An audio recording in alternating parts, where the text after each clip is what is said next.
Got Well, it. hello everyone on the internet watching this video. You found your way to the IGDN panel discussion series. I am Matthew Orr of Wet Ink Games. I am joined tonight by AnnaMaria, um, Jackson Phelps, and of Violet Daisy Games. Uh, and I'm also joined on this panel by Stirling Joyner of a brandless, adjectiveless Whatever I want. game I'm just designer. myself.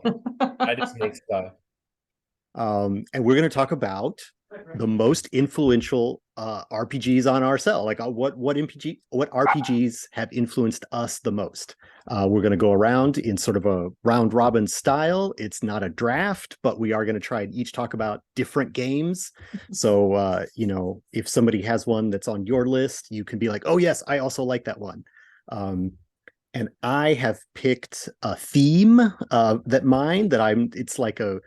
It's not like a big theme, right? But it's like you could the theme will be revealed in time. So if you have sort of a similar thing that you want to do with your games that you've set up, like or that you can reveal as we get closer to the end, maybe the last round. Um, so that's my spiel about the setup. I think we're ready to jump in and start talking.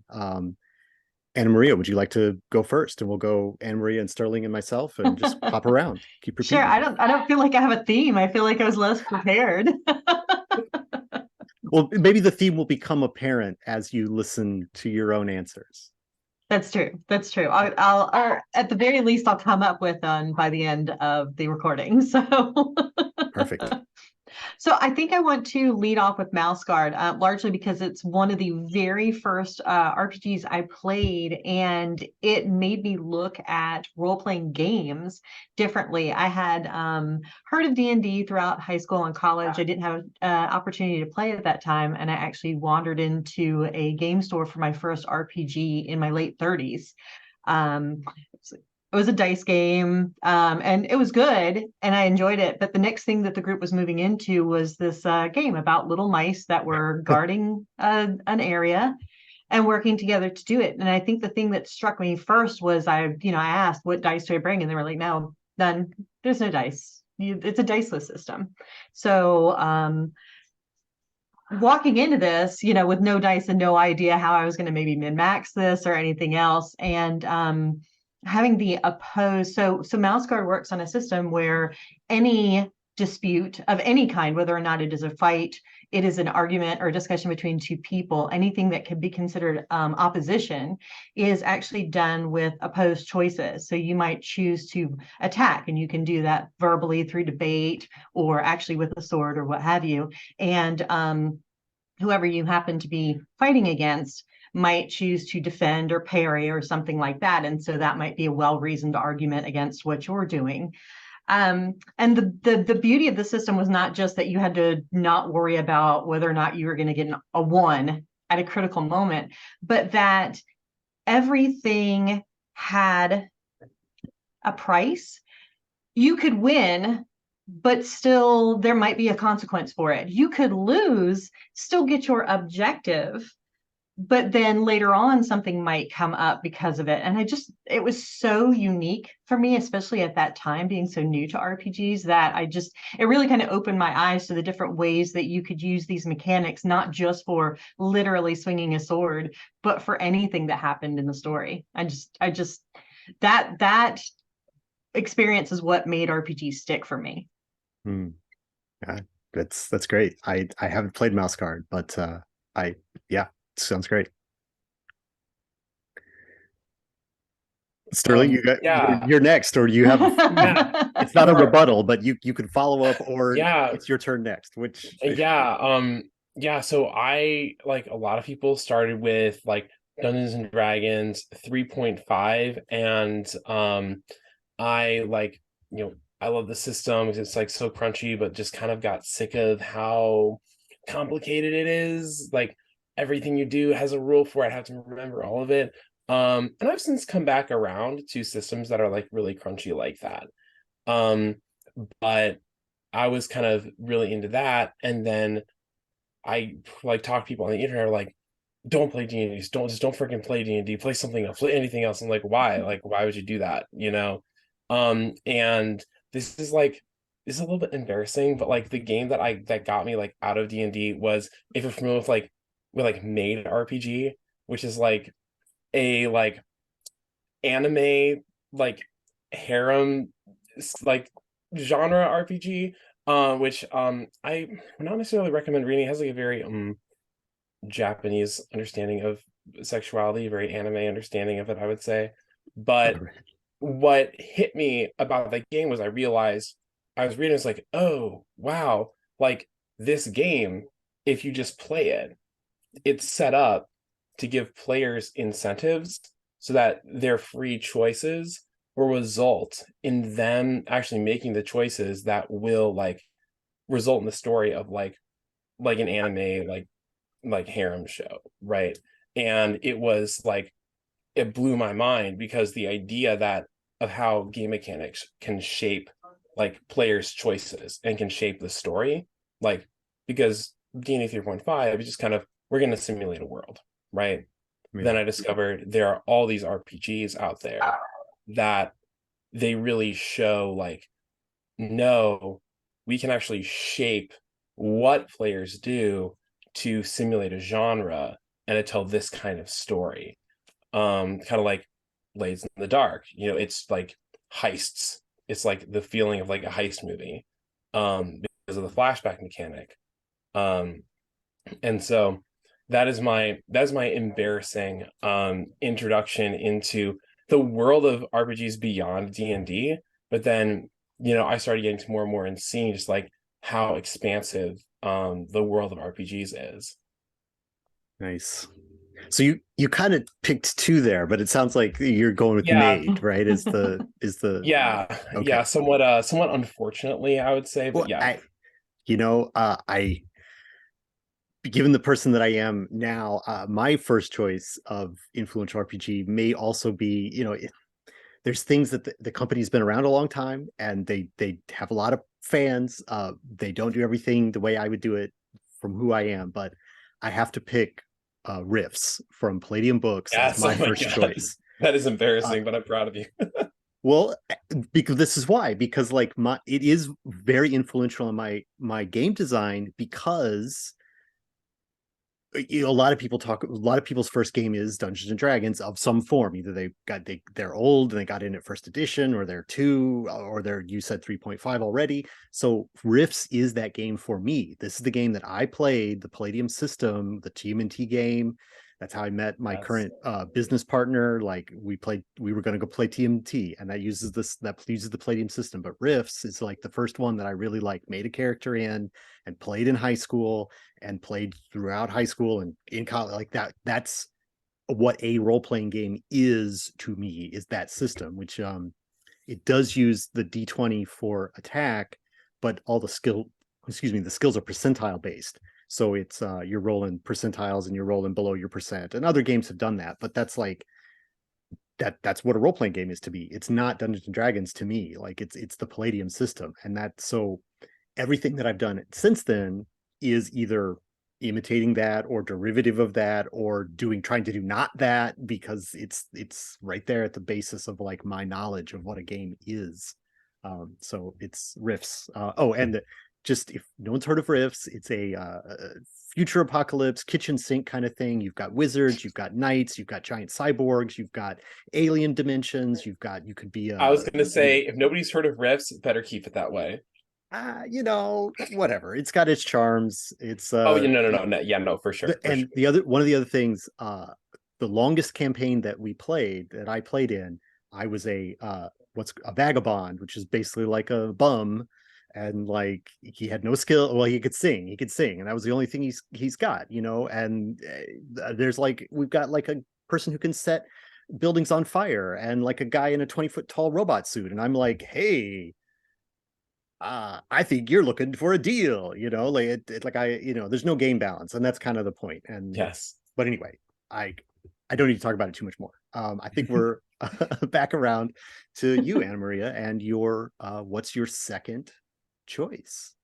My second choice was the first game that I did. We were part of a really great group in DC that did all one shots all the time. And so you would just show up and you wouldn't know what was going to happen that day, but there'd be 2 or 3 groups running and you just get thrown into something. Oh, that sounds And I great. got thrown into the first time the Quiet Year. And mind blowing, like Yes. no idea. Even though I've been exposed to things like Mouse Guard, it's still that game still involves a certain amount of roaming around with your tiny little mouse sword and doing the occasional fight. The idea of a game that is intentionally not about warfare, not about fighting, the quiet interlude before terrible things happen to a society. So from the story standpoint, I was immediately hooked. But it was also the first game that I played that was a creation type game. You make a map while Cool. you're playing the Quiet Year. And I had never played something that didn't come with, a book and a map and a set of dice and all the other things that go along with role-playing games that we sat down and as part of the storytelling experience. Not only did we create this world together, we actually created something physical on the tabletop together. And that was just it made it that much more memorable to me. And it was such an interesting part of just the creative storytelling process to work on that together. I think something else that stood out a lot and something I really try to work on as I'm developing games now is the low financial barrier to entry to that game. You can buy a digital copy of the very small rules for very cheap, and then all you need is paper and a deck of cards to play the game forever with whoever you like. Yeah. And I think at a time when sometimes the industry feels like there's a lot of consumerism going on and that there are certain financial barriers to playing all sorts of video games, $10,000 board games. Kickstarter. Get all Yes. Yeah, 7 books. exactly. I mean, and sometimes it's fun to splash out a lot of cash and get I'm all sorry, the minis 100,000. and all 10,000 that sort is, of thing. never mind. But I'm sorry, I'm sometimes talking it's over you. nice as well to be able to tell people you don't have to spend $400 to get into this game. You can, throw Yeah. $2 up on Drive Through RPG, I think, and there you go. And then you can get started. And every game's different, and every piece of art that you'll create together as a group is different. And I love that. Yeah. That's why I publish my games under Creative Commons, because it's important to me that if you want to play this game, you can just play it. And I'm super poor. If you're super poor, I want you to be able to play my game and you don't have to feel bad about it. You know what I mean? And yeah. And so then the amazing about Creative Commons and publishing under that license is that for Creative Commons games, anybody can just go and make a derivative work of that. You don't need to ask for my permission. You can just do that, right? And it's allowed. And so my game, there's been a French translation of the game. There's a tarot deck based on my game, and I had zero input into that. It was literally somebody translated into French, and then they just sent me a message like, "Oh, hey, we made a French translation." That's pretty That's cool. amazing. Holy crap, And it's do I get money from the French translation? No. And personally, I don't mind that at all. They're the ones who did the translation. Right. None of us in this industry are making a lot of money anyway. So go to actually, I think theirs is fully free. My license allows you to use it for commercial purposes. They could charge for it if they wanted to, and they'd be totally legally allowed to do that. So that's what I like to do. Kind of license my game or something that almost the gift of it kind of challenges you to do something with it, and I really like that. I love that. It's fun. So real quick, mention whatever this game is that you just said. So and then do your next pick. So my big game that I published is a game about being Illuminati henchmen trying to pull off one part of an elaborate conspiracy. It's called Conspiracists, the game they don't want you to play. All right. I think I've heard you mention that before. Yeah, All right. hopefully. So what's your are there any influences on it? What's your influential game? Yeah, the interesting thing is the biggest influence on it was probably two things. There was a um it was an interview with I believe it was John Harper, creator of Lasers and Feelings and Blades in the Dark. And he was talking about like start out making when you're designing a game, start out making it like as simple as possible and then build out from that. And my thought went to a this like one page game called the D2 system. And it's literally just you flip a coin and then what's correct or incorrect, like that is the result, right? And like if you get heads, you win, tails, you lose. That's it. And I think there's a side mechanic for like you can accumulate more coins you can flip, for like sort of a dice pool system or whatever. But I started from that, and that evolved into the Illuminati Pyramid of Fate, which is it's just a four-sided die, but then it's thematic because it's like a But it's pyramid, so much more right? complicated than a D2. Right. Twice as much almost. And so yeah, so the rule is like literally if you roll, a 3 or a 4, if you roll 3 or 4, you succeed. If you roll a 1 or a 2, then a complication occurs. And that's important because a complication just like an element is added to the story that makes things get weirder. And I have never run a game of Conspiracy that lasted more than 2 hours, which RPG's standard is like usually minimum 3 hours to maybe 6 hours. I've never run a game that lasted more than 2 hours because there are like things that can modify those roles, that there's a little bit of extra complexity on top of it for your character traits and such. That's the core of the system. And because there's in general a 50% chance that something crazy is going to happen, things get out of hand really fast, which is by design, because by the end of it, you have like, aliens and, the lizard man of the South Central Ozarks and, all this stuff that kind of compresses everything down. And by the time you're like 2 hours into the game, the plot is truly has collapsed under its own weight. And this is by design because that's like it results in this thing that is like this is like a conspiracy theory video at the end. It's a blast. All right. But aside from the advertisement, so like the D2 system, and then I was also in the kind of story game, like game design culture in general. And for anyone who doesn't know, that like the story games is kind of like you go from the like older style trad games, which are more about kind of simulating a world, and you can do a lot of things, and it's very focused on like building a character and then being that character in this world that the game simulates. To story games being more about like emulating a very, very precise like genre or like kind of story, and then focusing in on that with all the mechanics, kind of pushing that direction, like I was saying about Made.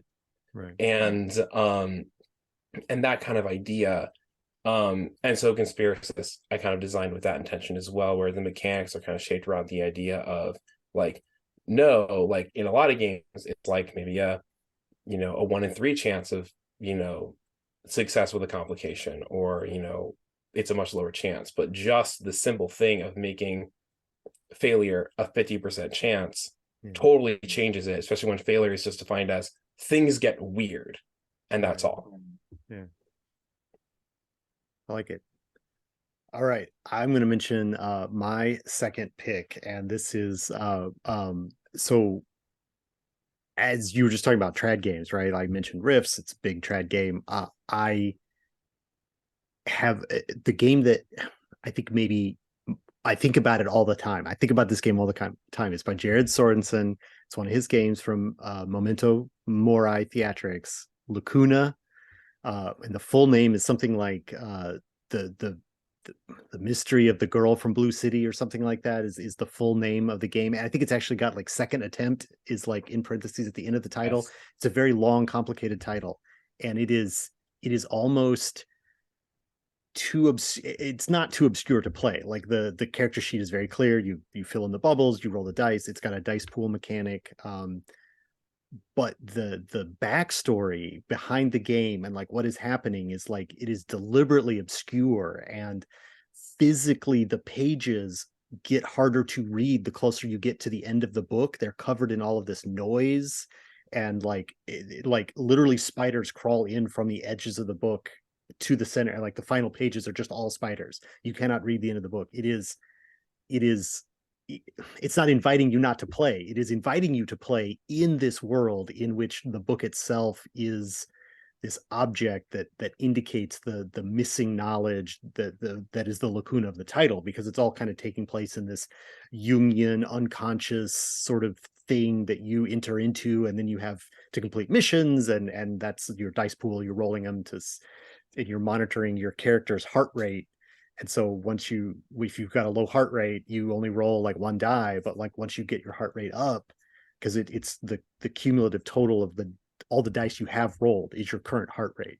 So once you've rolled a few dice, your heart rate is up enough that you're in like optimal range, and then you could roll as many dice as you want, but then that's going to super accelerate your heart rate and you could die. But it's all like it's so weird. It's so weird. And I'm like, oh, this is so different from a trad game. It's not quite a storytelling game because it really is in that like, I mean, it's not even a genre really. It's so weird. It But sounds like it's like game art.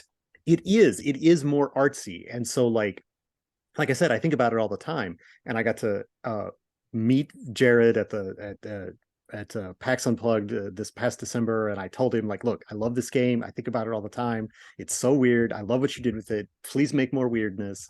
And you know, he's got plenty of project that he's working on, but like it's just such a game about like I'm reminded of I guess I'll save him for the end, but there are art games, and it's like this idea that the game book can be like an experience in and of itself is something that I have carried with me from that game, which is, like I said, super weird. And yeah, so, and the full name for all of these games, we'll put them in the video description so that you can, my mismemory does not matter. You can find the full weird name of it once it's in there. So Oh, I'm excited to see that. I love atmospheric stuff because I feel like it draws you in. And I'm actually going to use that to segue into what was going to be my fourth, but I'm going to make it my third now. And you're familiar with this one, Matthew. Jiangxi, Blood in the Banquet Hall.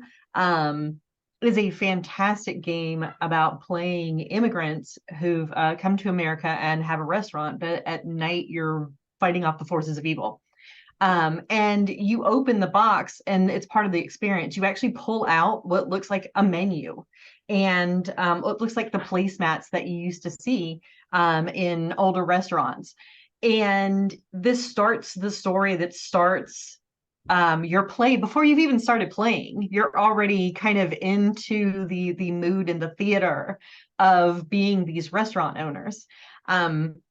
It's a gorgeous game. The art's amazing. And something else that stood out in addition to just like the aesthetic of the game was how sensitive the book is for a historical setting of that particular period. The entire first part of the book talks about how to play this game without being racist, the importance of the history of this particular time period and what things meant to immigrants of this time. And it's just a fascinating, just the first couple of chapters are such a fascinating read into the history and the sensitivity of playing historical settings, especially if you are not of that race or culture or anything else. And I thought that was a beautiful way to take an experience that may not be yours when you sit down to play and invite you to have that experience, but not in a very insensitive or appropriative way. And so it very quickly became one of my favorite things to bring to the table, because it's also very easy to get into because it comes with a box and a very small rule book, really, cards to help motivate people and give them ideas of what's happening. So it's not even something you necessarily have to spend days preparing for. You could literally just open it up at the table and go, okay, we're going to do this. Let me give you 10 minutes of explanation and we're just going to go. So it was that to have that kind of quick start too was pretty unique for a role-playing game, which typically takes, at least the DM hours to prep beforehand. So, claps. Y'all made a great game. Banana and Senfu Lim are fantastic designers. So I was excited about the project anyway, but getting it but incredibly atmospheric. And that just set such a great mood. A really, really cool experience.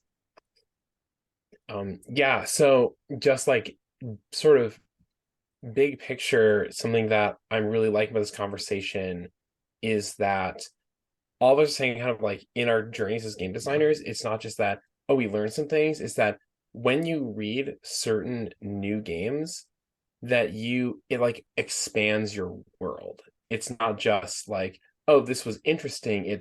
And then I suddenly realized there was more to what a game could be. There was more to what a storytelling experience could be than I ever imagined there was. And I think those are the games that tend to stick with us. And like what you were saying, AnnaMaria, about like the sensitivity issues and like how you play this game. Like you were immigrants and you are, a white person playing this game, whatever. And, how do you play this? But it's like, it's valuable to do that because one of the most valuable aspects of fiction is that it gives us the ability to feel someone else's feelings and to experience someone else's experience, even if that is, very like imperfectly. And, it can create empathy if you are actually open to experiencing that empathy, right? And that's something that I think is really powerful about, those kinds of games, like, what is it, Coyote and Crow, right? Yeah, There's that a was game like, called that. yeah, like that too. It's like about like, you are like indigenous people, Yeah. and it's like, no, if you're white, you're not supposed to stay away from this game. It's like this is something that like kind of you can learn from as you're playing and experiencing it, right?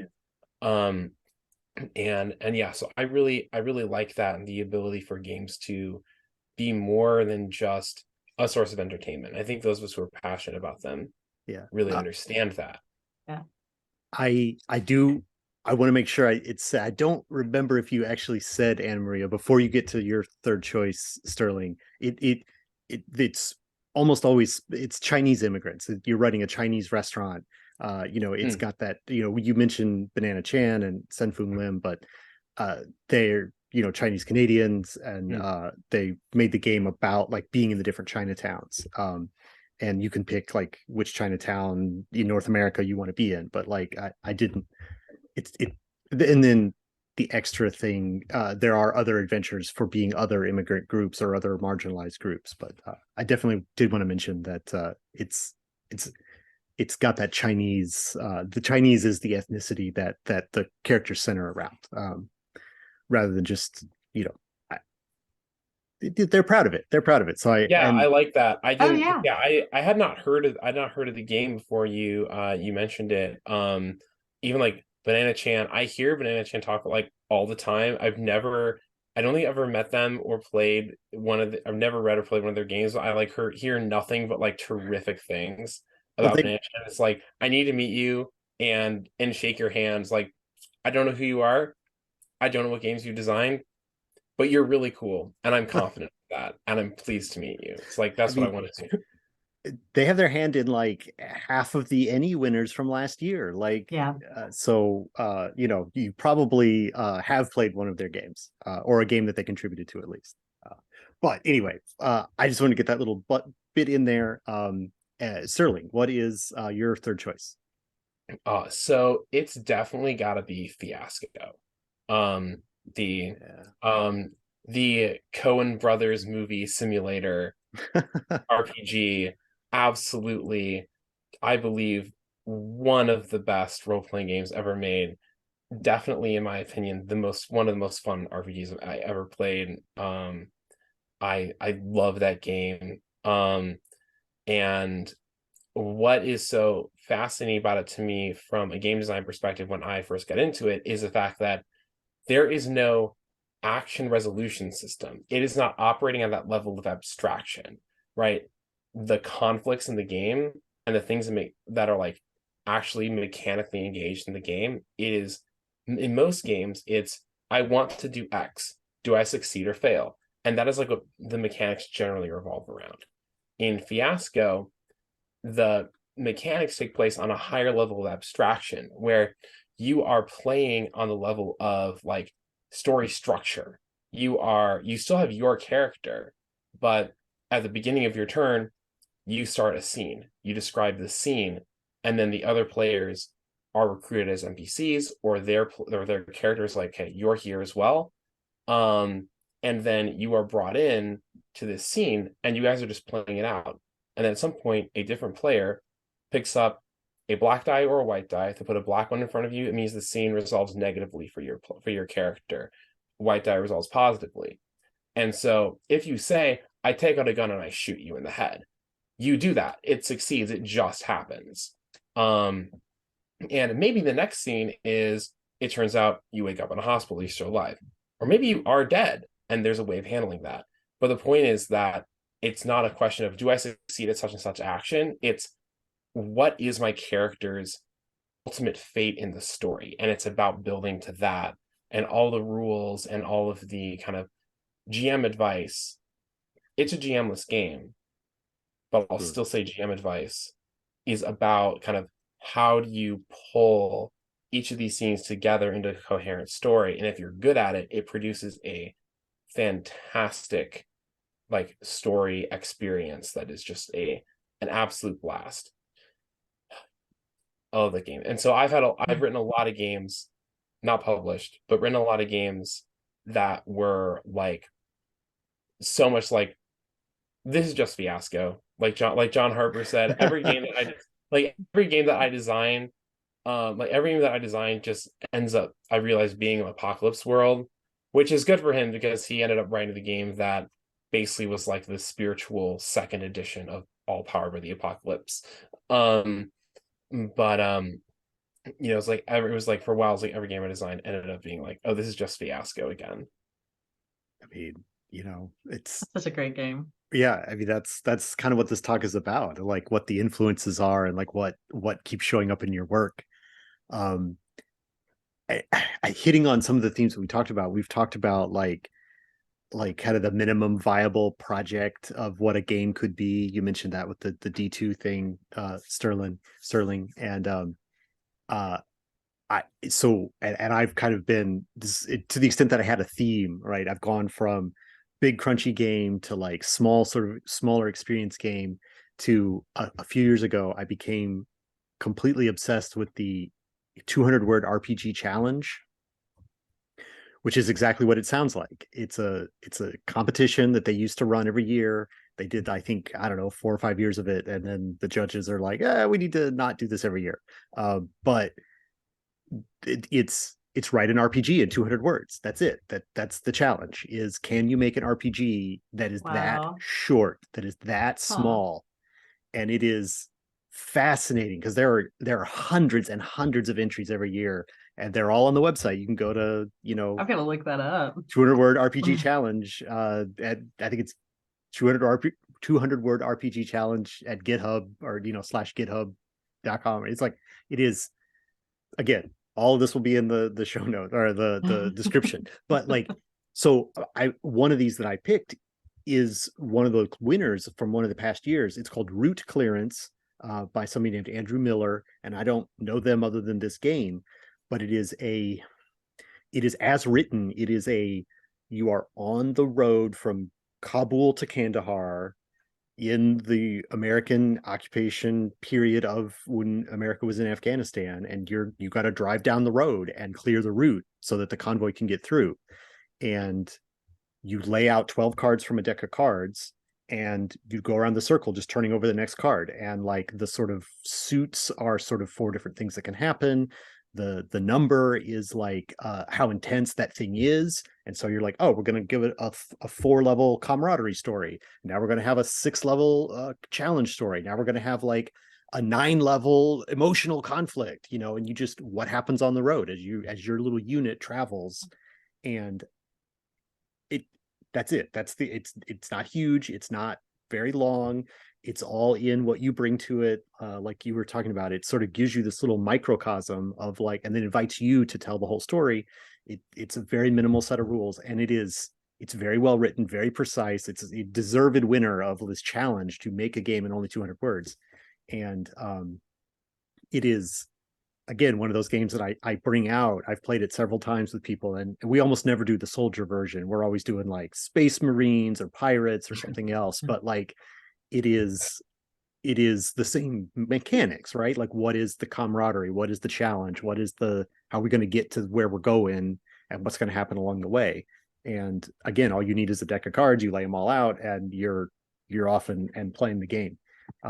And it's so, and talking about what we've learned from these games, like to see it, a game that is, for me, so good that it's only 200 words long. You don't, like we've said a couple times, you don't need a 400-page manual. You don't need a piece of art every 4 pages, the way that's one of those rules that, like, that some people apply to their books, and they are big and they are expensive, but that isn't, there's almost as much story, depending on the game, right? I mean, the storytelling and the world building all comes from the players, so it doesn't have to be written down. So I mean, there's trade-offs, right? But like, it's a fascinating little game, and I mean, I'm in love with all of the 200 word RPGs, or the whole concept of it. And I've written a bunch, on, put them out there in various places, but it's such a fun thing to do, and that one is probably my favorite of all the ones that I've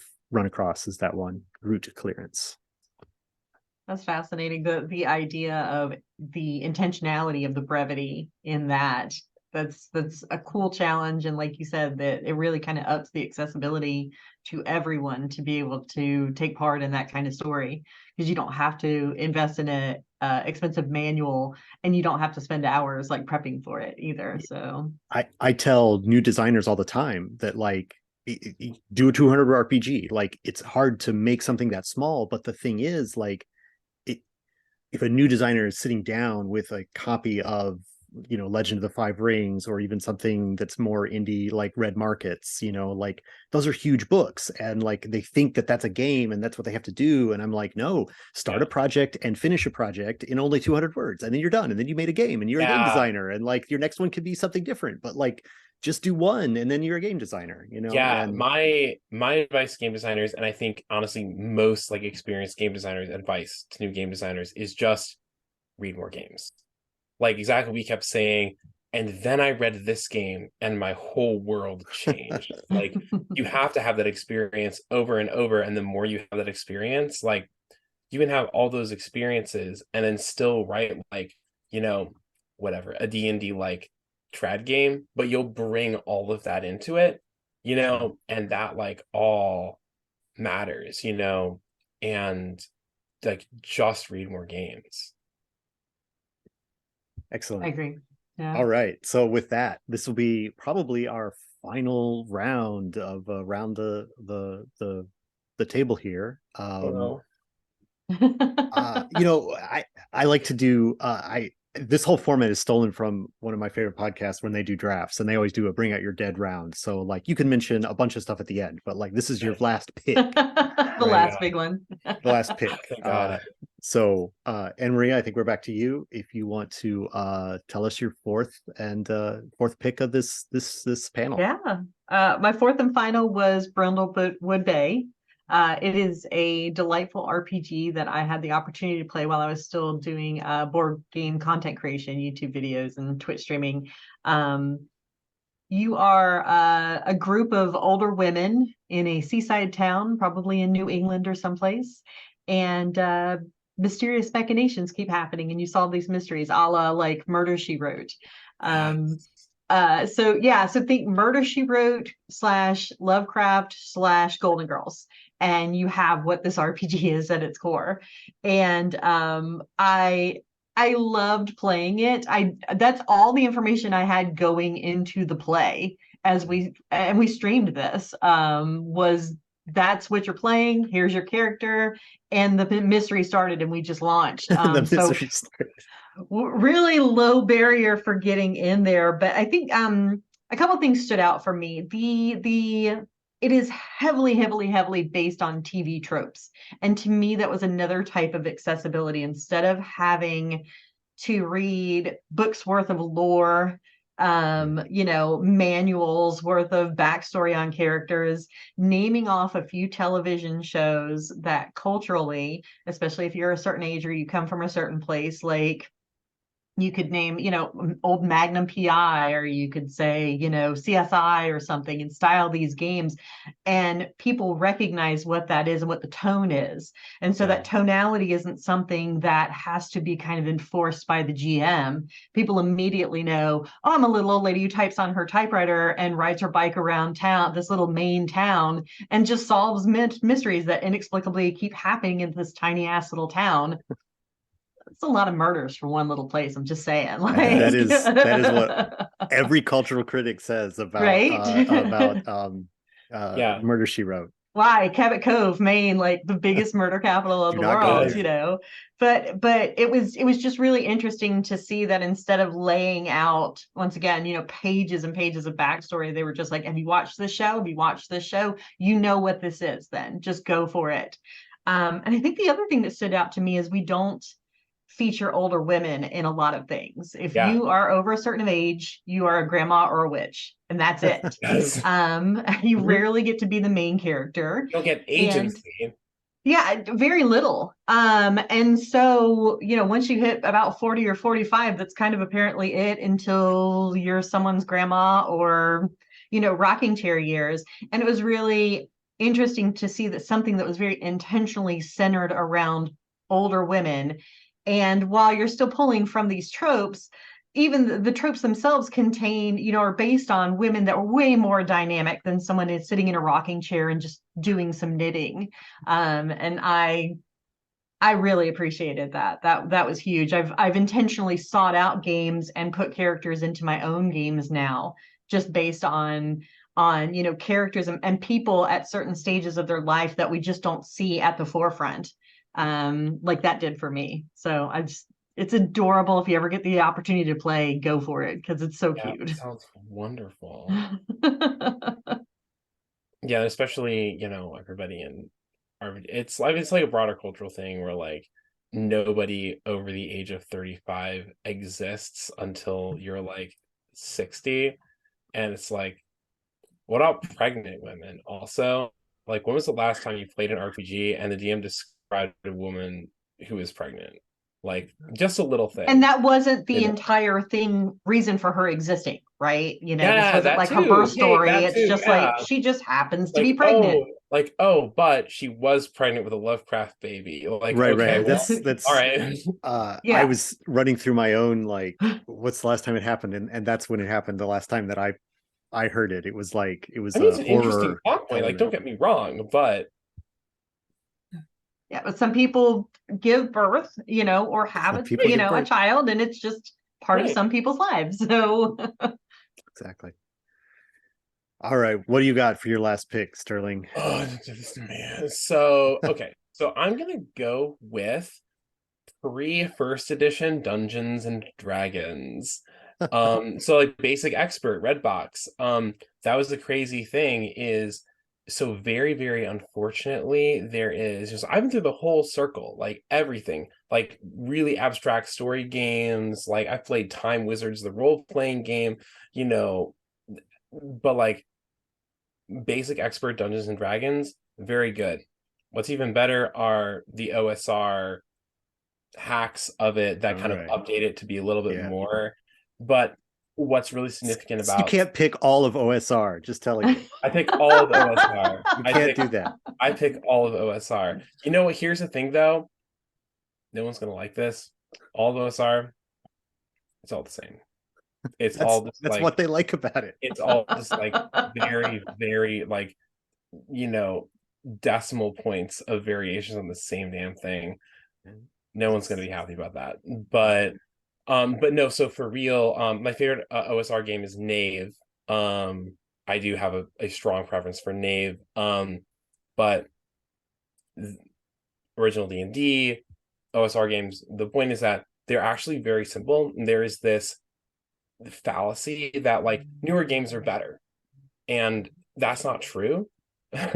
And I really that I loved about that like older style of play was how much it encouraged player creativity in this kind of an open world where you have to think really concretely. The rules aren't really simulating every detail of things, but the rules are, there's a lot of random tables, and it's all designed to be this kind of, yeah, just like this open world with open-ended problems, where a lot of times, especially in early levels, you are vulnerable, and the significance of being vulnerable is not just to have the spectacle of being killed by monsters all the time. The point of being vulnerable and easy to kill is that you have to actually be creative in how you solve problems. And so, like, when I'm running like those kinds of games, or even like modern D&D, which is incredibly different because it's very much based on creating a storyline the players heroically follow through. Older D&D is more about, again, kind of just exploring an open world and following your own goals. And my motto with that kind of game is go anywhere, do anything. That's how I want you to feel, right? That is very different from we are emulating this genre. We are telling, this is a noir game. We're going to have a noir story, which is awesome. But what I like about those games is you can be totally immersed in the world in a way that it feels like OSR games support that feeling more than anything else. And a lot of people just avoid them because it's old, like because it's based on older rules. And but like I eventually like kind of discovered like, oh man, so much of what I always loved about games is this feeling of immersion.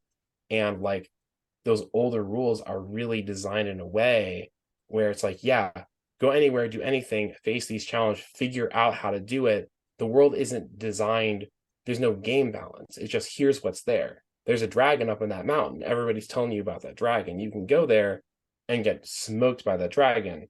You can go there, maybe you can become the dragon's minions, right? If you play your cards right and negotiate with that dragon, Right. you can go anywhere and do anything. And like, if you really want that experience, like OSR, old D&D is a really, really good route for that. And so like the realization, like, oh man, everything I like wanted with this kind of thing, it's all in this. It was already there the whole time. Just nobody freaking told me. I'm telling everybody it's there. Other games are cool too, Sure. but the old stuff is really damn good. Yeah. I mean, yeah. And also of note, especially the updated games, the racism, they really got rid of that stuff because that stuff is garbage. So FYI, that's also not there. That's true. Good point. There's a lot of yeah, I don't know. That's maybe we'll make that a whole other panel sometime. The unexamined inheritance of Western culture and its insistence that everyone else is a weirdo. Yes, playing an RPG without being colonialists and or cops, difficulty impossible. I don't know about impossible, but yeah, it's certainly it's there in it's there in the DNA. But again, that's beyond the scope of this particular discussion. But I mean, maybe not, because I think my last choice is I'm not going to pick all PBTA games after just teasing you about picking. I know I can't do it. I can't do it, especially not after just teasing you. But my last one that I have to pick is a PBTA game powered by the Apocalypse. Very popular system as sort of like an alternative to trad games, more focused on story. The central mechanic is a 2d6 system where you're obviously, you get results between 2 and 12, and there's bonuses and minuses to your character. So you can get like, you roll a 14. That's very unusual, but you could do it. But that's it. And rolling the dice is called making a move, and every move has like usually 3 levels of success, depends exactly on how it's written, but like at the lowest level you fail, you don't get anything, and the middle tier you get some of what you want, and only at the highest tier do you get everything you want. So it's a series of choices that you have to make every time you want to try and accomplish something. It does have that. It's like you said, it's not past, like you were talking earlier about like, do you succeed or fail? There's a lot of partial successes. You're almost always having to choose between I want one this least worst thing to occur to get this one minor benefit. That is usually where you land a lot of times when you make a PBTA game. Or play one. So anyway, that's the syndrome mechanic. And the one that I want to talk about specifically is Moonpunk, which is you are punks on the moon. The lunar authority runs everything, and they're big jerks. And like, you know, they control the oxygen ducts, and they tax you for oxygen. And, you know, why can't we just have a punk rock show and like smash some you know, corpo, you know, the corpos are trying to take over everything. And what about the people who live in that part of that dome, you know? Was that one Jess and Alex? Yes. Wannabe Games, Jess Geyer and Alex Sprague. And they come into it because specifically the reason why I pick it is, and this is like my real, what I call like my growing edge, right? Is I played the game with Jess and we had fun, and there was like an evil scientist got turned into a velociraptor, and there was a chase on the moon, and I pulled a stunt, and I made the moon buggy like do some crazy hijinks to get across the lunarscape. We escaped, and everybody was laughing, having a good time. And then like she pulled like a like very special moment or very special episode ending for us, and it was like, okay, but really, did you like actually take down the authority? So you killed like one evil scientist, like you didn't even kill him, you turned him into a velociraptor. Let's go through this. Let's go through the XP sheet. And the XP sheet is like, did you set up alternative methods to like do something different on the moon? Like, no, we didn't. We just kind of like punked around, you know. Like, did you get the message out? Like, yeah, we kind of got the message out. Did you like you know, like it was a very like it was a surprise. Like, again, it was a new experience that I had never had before. Like, we had so much fun playing the game, but then like this is actually very serious. Like, you can't just play around all the time. You at some point you have to build the alternative systems that will support the people. You can't just be like turning people into dinosaurs and having a good time. And so to have that in the game and to have that play experience where it got down to the end of it and it was like, oh, actually this is like there's importance. The game like, isn't oh crap, this is woke. Hell yeah. I mean, I didn't doubt it, but like to have it so reinforced in that play experience is I that's an experience that I carried with me now as part of my like thing about like thinking about what am I doing in my own games, and like, you know, are they just fun, or can they be more than fun? You know, it's a whole art form, it's a whole industry, and it is entertainment, but it can do more than entertain. And that is something that I take specifically from that play experience with Moonpunk. So all right. Awesome. Yeah, we did it. We talked about a bunch of games. If you've got any more that you want to mention, like no description, not just mention them, you could talk. We could do that real quick, and then I want to get your socials, and we'll wrap this thing up. So, I don't get to go on another rant. No rants. AnnaMaria, do you got any other games that you want to make sure get mentioned that are part of your design? And then where can people find you and Violet Daisy? That's largely where you can find me. If it's Violet Daisy on social media, it is most likely me. I'm announcing this coming Monday my first crowdfunding project, and super excited, super nervous. I've done crowdfunding and worked on other people's projects before, but this will be the first one as my company. And yeah, you know, look us up if you like to tell a story. That's really what the company is entirely about. And it was a roundabout way that I got here. I thought I was going to go into making strategy games, and I just found the more I was telling stories with other people, I was drawn to an experience I was creating with other folks instead of just like pushing things around on a map. And I couldn't imagine doing anything else now at this point. I want to help facilitate those experiences for other people because I think they're super meaningful. And I think those are the parts of games that we have a tendency to talk about years in the future. It's not pushing the bits around the map. It's the people that you sat around with and did things with and created things with. So that's what Violet Daisy Games is all about. Awesome. Sterling, you got any final things to mention, and then where can people find you? Yeah. So I know you got final stuff to mention. So Eclipse Phase. God, Oh, Time Wizards, the role-playing game.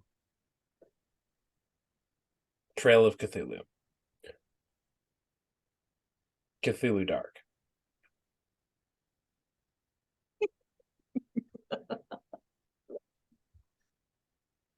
Nice. If anybody wants to find, you got a socials.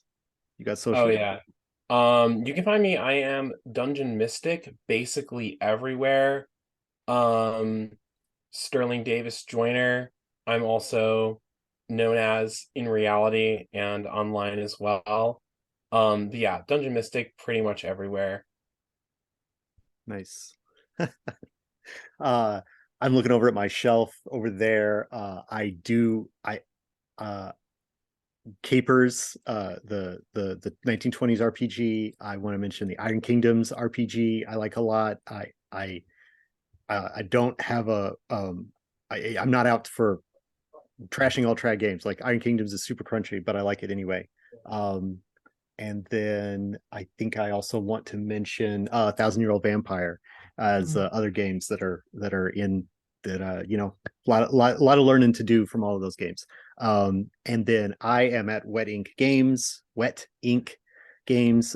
basically all the places on Instagram. We got a Discord. You go to wetinkgames.com, see what games we got cooking up. And that's it. Thank you for your time today, Sterling and AnnaMaria, and thank you, the viewers, for watching. Thanks. Bye.